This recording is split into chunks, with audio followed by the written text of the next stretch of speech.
నిర్లక్ష్యం. ఒక తండ్రి తన భార్య ఇంకా 2 కూతుర్లతో ఒక పెళ్ళికి అటెండ్ అయ్యారు. తిరిగి ఇంటికి వెళ్ళారు. దీంట్లో ఏముందా నిర్లక్ష్యం అనుకుంటున్నారా? కానీ ఇలా జరగలేదు.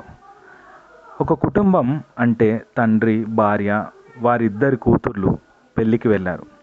ఫంక్షన్ హాల్ దగ్గరికి రాగానే భార్య తన పెద్ద కూతుర్ని తీసుకొని వెళ్ళిపోయింది. భర్త ఏదో కంగారులో కార్ లాక్ చేసి ఫంక్షన్ హాల్ లోపలికి వెళ్ళిపోయాడు. వీళ్ళిద్దరూ 2 గంటల తర్వాత ఎదురుపడ్డారు.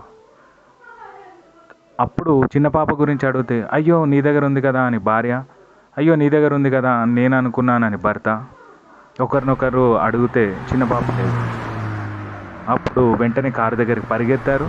కారు దగ్గర పరిగెత్తితే కారు వెనుక సీట్లో చిన్న పాప అన్కాన్షియస్ స్థితిలో ఉంది. హుటాహుటిని హాస్పిటల్కి తీసుకెళ్లారు. కానీ అక్కడ డాక్టర్లు అమ్మాయి చనిపోయిందని చెప్పేశారు. ఈ నిర్లక్ష్యానికి ఎవరు బాధ్యులు?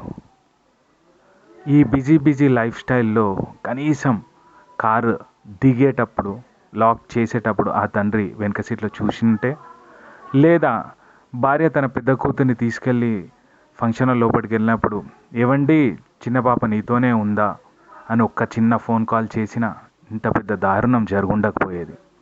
సో ఫ్రెండ్స్, ఇలాంటి దారుణం మళ్ళీ జరగకుండా ఉండాలంటే, ఇలాంటి నిర్లక్ష్యం మళ్ళీ జరగకుండా ఉండాలంటే దయచేసి కార్ లాక్ చేసేటప్పుడు కార్లో అందరూ దిగారా లేదా చూసుకోవాలి. మన కుటుంబం గురించి జాగ్రత్త తీసుకోవాల్సింది ఇంకెవరో కాదు, మనమే.